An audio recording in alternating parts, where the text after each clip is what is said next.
नमस्कार विद्यार्थी दोस्तों, चलो वर्तुळ प्रकरणना दाखला विभागना जे विडियो है एमां आपणो आ विडियो नंबर बीजो थाय पण कुल विडियो में 9मा नंबरनो विडियो है। जोईए त्यारे हवे आमां आपणे तमारा स्वाध्याय 10.5 ना दाखला रकम वाँचो तो खबर पड़े कि ओ केंद्रित वर्तुळ पर बिंदुओ एबीसी आवेला छे। क्या आवेला छे? ओ केंद्रित वर्तुळ पर। तो आपणे ओ केंद्रित वर्तुळ बनावવું પડે। आ રહ્યું આપણું વર્તુળનું કેન્દ્ર O। બિંદુઓ કયા આવેલા છે? A, B અને C। જનરલી આપણે આવા ટેવાયેલા હોય એટલે આપણે A બિંદુ અહીંયા લખીએ, B બિંદુ અહીંયા લખીએ, C બિંદુ અહીંયા લખીએ। ડન। AOB 60 છે, अर्थात AOB बिंदु माथी जे खूणो बने छे ए 60 अंशनो बने छे। तो आपणे एवो प्रयत्न करीए पहला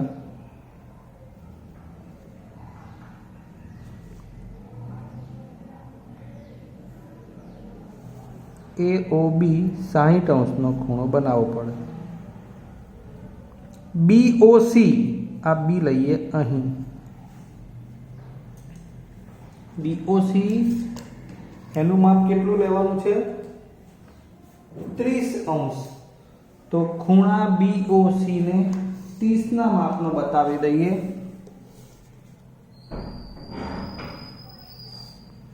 आ छे 30 अंश, बराबर छे। बी नुं स्थान आपणे અહીં લીધું।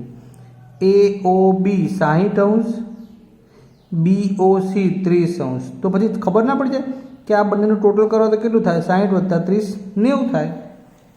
आ बंनेनु टोटल केटलुं थशे? 90 अंश। तो तमने पूछ्યું છે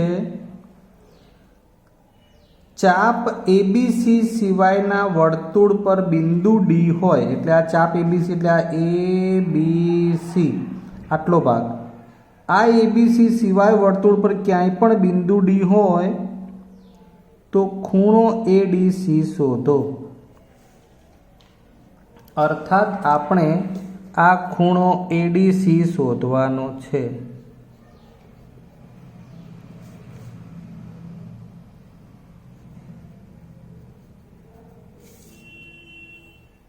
आनु माप शोधवानुं छे।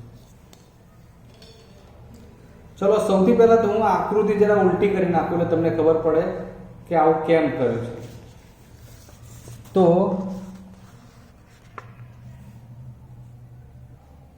पहला अहींया समझी लो, અહીં જે ખૂણો AOB અને BOC બન્યો છે ને મિત્રો, આ AOB આ 60 નો, BOC આ 30, એટલે આખો ખૂણો AOC આ 60 + 30 ટોટલ કરો એટલે કેટલું બને? 90। જે આ ચાપ AC દ્વારા બને એવું કહી શકાય। જો આ AC, आ AC चापनु A बिंदु केंद्र आगळ जोड़ो, C बिंदु केंद्र आगळ जोड़ो એટલે 90 अंशनो ખૂણો થાય 60 + 30।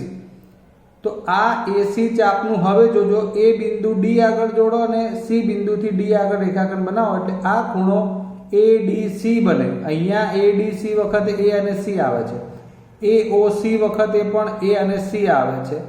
अर्थात અહીં आ AC चाप द्वारा O એટલે કેન્દ્ર આગળ બનેલો ખૂણો કહેવાય અને આ વર્તુળના બાકીના ભાગ પરના કોઈ બિંદુ આગળ બનેલો ખૂણો કહેવાય। તો પ્રમેય 10.8 તમારો શું કહે છે કે કેન્દ્ર આગળ બનેલો ખૂણો બમણો હોય અને બાકીના ભાગ પરનો ખૂણો અડધા માપનો હોય। એટલે કેન્દ્ર આગળ બનેલો ખૂણો બમણો અને બાકીના ભાગ પરનો અડધો થતો હોય। तो आ केंद्र आगळ आपणे हमणां आकृति बतावी थी उल्टीने 90 छे, तो आ बने आनुं अडधुं एटले 45। એટલે સૌથી પહેલા આપણે 90 એટલે કે બે ખૂણા ભેગા કરી લઈએ જેને આસન્ન કોણો કહેવાય છે। એટલે એ આસન્ન કોણ માટેનું લખાણ લખી નાખીએ પહેલા। તો એ આખો ખૂણો AOC બરાબર AOB + BOC આસન્ન કોણ બરાબર 60° વત્તા 30° બરાબર 90° AOC નું માપ આવ્યું. બરાબર, AOC કેટલા અંશ તો બની ગયો? 90° નો. બસ હવે સીધું જ AOC અને ADC વચ્ચેનો સંબંધ. તો હવે ADC અડધું કરીને આપણે સીધું જ લખીએ તો કોનું અડધું થશે? AOC નું 1/3 પ્રમેય 10.8. આ કેન્દ્ર આગળનો બમણો હોય. એટલે આ તો બરાબર કરવા માટે આપણે એને અડધું કર્યું. એકચ્યુઅલમાં AOC ડબલ જ હોય. તમને તો સાહેબ ડબલ કહો છો ને અડધું લખો તો એવું ચીટિંગ નથી કરતો. આ 45° ADC આટલું યાદ રાખીને લખો એટલે તમને માર્ક્સ તમારા પૂરા મળી જશે. બીજો પ્રશ્ન જુઓ, રકમ વાંચો. એક વર્તુળની જીવા તથા ત્રિજ્યા સમાન છે. તો આ વર્તુળમાં તમારે ત્રિજ્યા અને જીવા સમાન થાય એવી રીતે તમારે આની આકૃતિ બનાવવી પડે. ત્રિજ્યા અને જીવા, સપોઝ કે આ બહુ ઝીણું બની જાય ને માપ, એટલે તમને થોડો ડિફરન્ટ વાળું બતાવું. આ જીવા છે અને આ ત્રિજ્યા છે. તો આ પણ ત્રિજ્યા છે. મિત્રો, અહીં આકૃતિમાં જ આપણે એક વ્યવસ્થિત ધ્યાન આપી દઈશું કે ત્રિજ્યા અને જીવા સમાન છે એવું કહ્યું છે. એટલે તમારે P ને કેન્દ્ર ગણવું હોય અને AB ને ત્રિજ્યા જીવા કહેવી હોય તો ત્યાં જ તમારે સમજવાનું છે કે જીવા AB, આ PA અને PB ત્રિજ્યા આ ત્રણેય સમાન છે. આ ત્રણેય સમાન છે. બરાબર, એટલે જીવા અને ત્રિજ્યા સમાન છે એવી આકૃતિમાં આપણે આ સેટ કર્યું. હવે કહે છે કે તો આ જીવા એ એટલે કે જીવા AB એ લઘુચાપ અને ગુરુચાપમાં અંતરેલ ખૂણા શોધો. વાહ, સુંદર છે. લઘુચાપમાં અને ગુરુચાપમાં અંતરેલ ખૂણા. તો તમને પહેલા તો એ ખબર પડવી જોઈએ કે આ જીવા AB ગુરુચાપમાં ખૂણો કઈ જગ્યાએ બનાવી શકે. તો જુઓ, ત્યારે આ AB માટે આ ભાગ જે છે એ ગુરુચાપ છે, એમાં ખૂણો બનાવો મતલબ કે આપણે આ જોડી દઈએ એટલે આ ગુરુચાપમાં થઈ ગયો તૈયાર ખૂણો. બરાબર, AYB આ ખૂણો ગુરુચાપમાં આ જીવા AB એ બનાવેલ ખૂણો. બધું અત્યારે સમજી લેજો, પછી લખાણ થશે એ વખતે વારંવાર ચર્ચા નહીં થાય. અને આ નીચેનો ભાગ જે AB આ લઘુચાપ કહેવાય. તો આ લઘુચાપમાં X બિંદુ આગળ બનાવેલ ખૂણો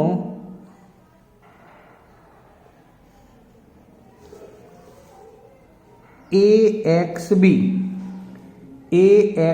આ જે ખૂણો છે એ આ જીવા AB એ લઘુચાપ AB માં બનાવેલ ખૂણો, જે બંનેના માપ શોધવાના છે. આમ તો ઓરલી સમજાવી દો, બહુ ઈઝી થઈ જાય. ત્રિકોણ PAB આમાં તમે જુઓ તો બે ત્રિજ્યા અને જીવા એટલે કે ત્રણેય બાજુઓ ત્રિકોણની સમાન થાય છે અને ત્રણ બાજુ સમાન થાય એટલે ત્રિકોણ સમભુજ ત્રિકોણ થાય, જેના ત્રણેય ખૂણાના માપ સમાન હોય. એટલે 180 જે ત્રિકોણના ત્રણ ખૂણાનો સરવાળો હોય એમાં ત્રણ સરખા ભાગ કરો એટલે દરેકનું માપ 60 આવે. એટલે કેન્દ્ર આગળ જે ખૂણો છે એ 60° બની જાય. બસ, તમારું મોટું કામ થઈ ગયું મિત્રો. જો આ કેન્દ્ર આગળનો ખૂણો 60° થાય તો આ બહાર જે વર્તુળના બાકીના ભાગ પર અંતરાયેલ ખૂણો એના કરતાં અડધા માપનો થાય એટલે y આગળ અહીં 30° માપનો ખૂણો થઈ જાય. હવેનું સ્ટેપ છે છેલ્લે વાત કરીએ. ગુરુચાપમાં તો 30° ખૂણો મળી ગયો, પણ લઘુચાપમાં કેવી રીતે શોધાય એની ચર્ચા પછી કરીએ. પહેલા ત્યાં સુધી લખી લઈએ. સૌથી પહેલું કામ છે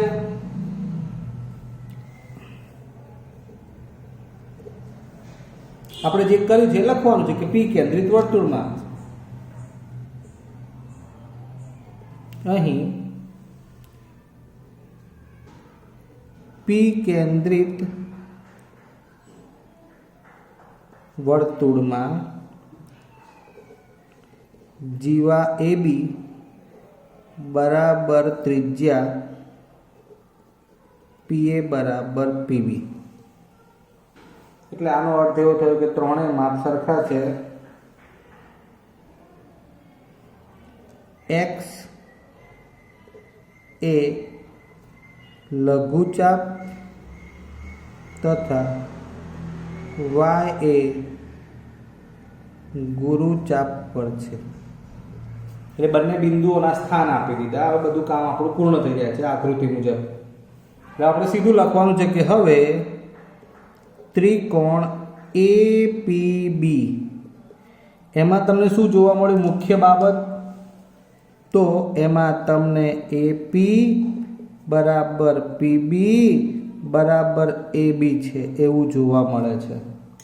ત્રણેય માપ સરખા છે ને, એટલે માટે ત્રિકોણ APB સમભુજ ત્રિકોણ બને.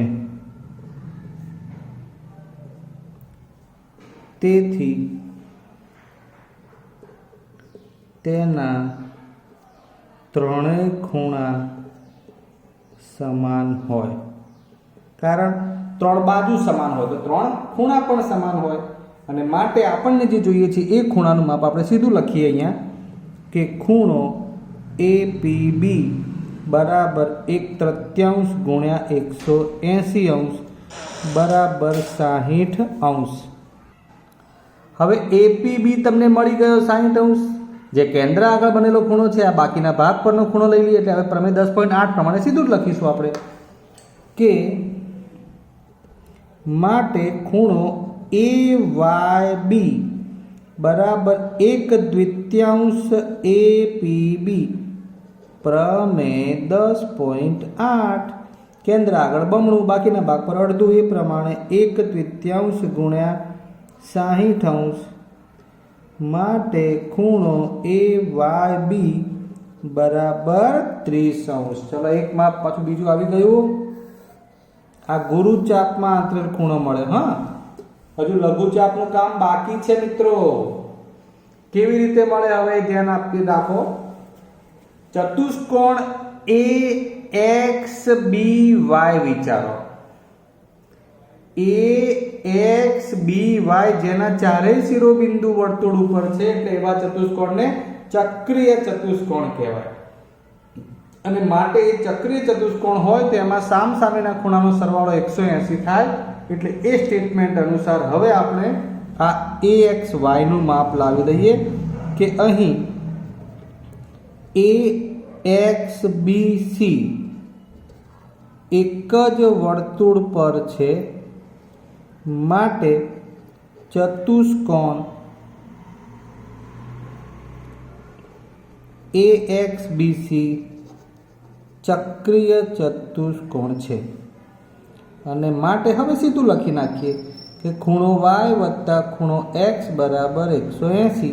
y નું માપ આપણે 3 અક્ષરમાં ના લખો તો પણ અત્યારે ચાલશે. 30 વત્તા ખૂણો x બરાબર 180 એટલે x બરાબર 150. હવે 3 અક્ષરમાં લખીએ x એટલે AXB બરાબર 150. ક્લિયર? ચાલો ત્યારે આ રીતે હવે બીજો દાખલો આગળ જોઈએ. ચલો મિત્રો, પ્રશ્ન નંબર 3 ની રકમ વાંચો. ઓ કેન્દ્રિત વર્તુળમાં PQR એ લઘુચાપ પર છે. તમને પુસ્તકમાં આકૃતિ ઉપરથી એવું કહ્યું છે, પણ મેં રકમ તમને આકૃતિ જાતે બનાવવાની થાય એ પ્રમાણે લીધી છે. અહીં P, Q અને R તમે જોશો તો આમ લઘુચાપ ઉપર બનાવ્યા છે. જ્યાં ખૂણો PQR 100 છે, આ ખૂણાનું માપ છે 100. 100 જો આ ખૂણો હોય તો ખૂણો OPR શોધો એવું કહે છે. કયો ખૂણો? OPR. આ ખૂણો શોધવાનો છે. ચલો, સરસ દાખલો છે. ચાલો મિત્રો, હવે આકૃતિ ઉપરથી ખાસ સમજજો. અહીં આ PQR લઘુચાપ હોય તો આ PR આ બાજુનો ભાગ એ ગુરુચાપનો છે, અને જ્યારે આપણે ગુરુચાપની વાત કરતા હોઈએ ને ત્યારે આ ગુરુચાપવાળો વિપરીત કોણ અને એ ચાપ માટે આ ખૂણો કે જે વર્તુળના બાકીના ભાગ પર બનાવેલ ખૂણો, આ O કેન્દ્ર આગળનો જે ખૂણો છે એ ગુરુચાપ માટેનો કરીએ એ વિપરીત કોણ અને બાકીના ભાગ પરનો ખૂણો, તો એમાં પ્રમેય 10.8 અનુસાર આ 100 અંશ હોય તો આ વિપરીત કોણ 200 અંશ થાય બમણા પ્રમાણે. એટલે આપણે પહેલાં એ લખી નાખીએ કે વિપરીત કોણ ખૂણો POR બરાબર 2 ટાઈમ્સ ખૂણો PQR પ્રમેય 10.8. એટલે આ 2 ગુણ્યા 100 અંશ બરાબર વિપરીત કોણ થઈ જશે 200 અંશ.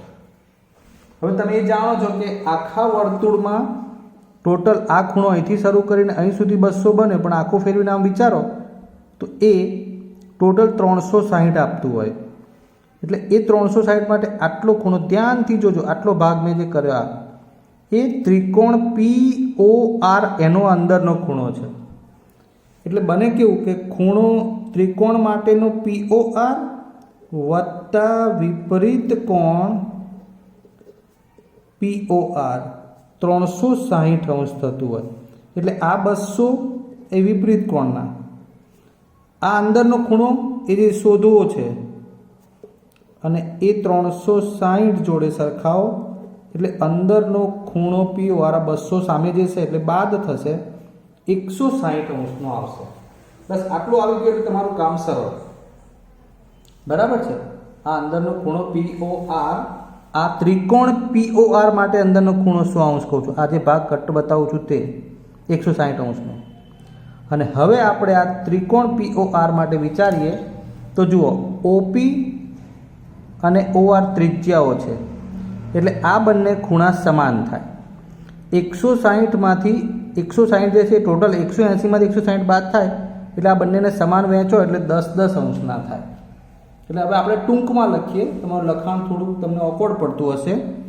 તો હવે ત્રિકોણ PORમાં સૌથી પહેલાં તો OP બરાબર OR માટે ખૂણો P બરાબર ખૂણો R, ચલો એના બરાબર x લેતા, વળી ખૂણો POR એ ત્રિકોણમાં 160 અંશનું છે. હવે અહીંયા લખી બતાવો. માટે ખૂણો O વત્તા ખૂણો P વત્તા R બરાબર 180 અંશ. O એટલે આ અંદરનો O એટલે 160 અંશ, P અને R બંને સરખા x ધાર્યા, માટે 2x બરાબર 180માંથી 160 બાદ કરો એટલે વધે 20 અંશ, એટલે x બરાબર 10 અંશ થાય. એટલે કે આ P અથવા આ બાજુનો R બંને સરખા થાય. P બરાબર R બરાબર 10 અંશ, જેને 3 અક્ષરમાં લખવું હોય તો OPR, R લખવું હોય તો એ પણ ચાલે, ORP બંનેના માપ થશે 10 અંશ. ધ્યાન આપો મિત્રો. અહીં પ્રશ્ન નંબર 4માં આકૃતિ આપી છે, એમાં સીધું આકૃતિ ઉપરથી ABC 69 છે. આ ABC આખો ખૂણો 69 છે અને ACB આ 31 છે.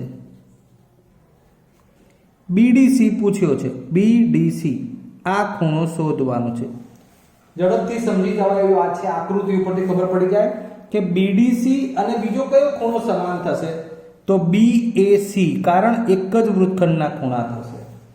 એટલે BDC શોધવા માટે BDC સીધો નહીં મળે આકૃતિ ઉપર કોઈ ત્રિકોણમાંથી, પણ એના જેટલું માપ આ એ ખૂણાનું થશે. એટલે આપણે એ ખૂણો શોધીએ તો એક જ વૃત્તખંડના ખૂણા પ્રકારે આપણે આ BDC કહી શકીએ. તો આપણે એ જ કામ કરીએ. પહેલાં તો એ ત્રિકોણ ABC જુઓ. આ ત્રિકોણ ABCમાં ખૂણો A વત્તા B વત્તા C 180 અંશ. હવે આ આખો B એ શોધવો છે. B69 અને C31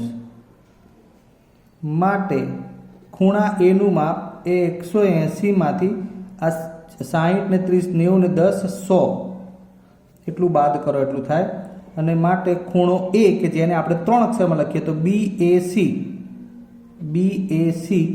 એ થઈ જશે 80°. હવે આ આપણો જવાબ નથી માટે BDC પણ 80° કહી શકાશે. પૂછો કેમ?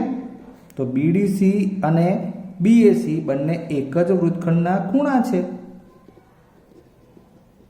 એક જ વૃત્તખંડના ખૂણા થઈ ગયું.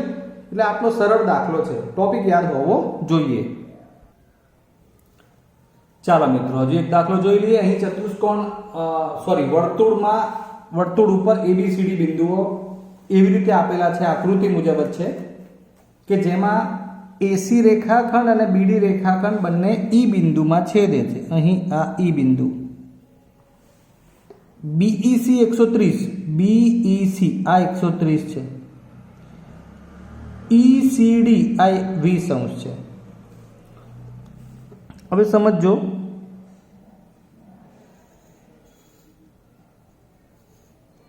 આ હું એવી આકૃતિ બનાવું છું કે અહીં ધ્યાન આપો મિત્રો. હવે તો આ જે છે ને એમાં B' E' D મેં એ રીતે લીધું, B' E' D અને આ ત્રિકોણ ECD એમાં અહીંયા 20°નો ખૂણો બન્યો છે.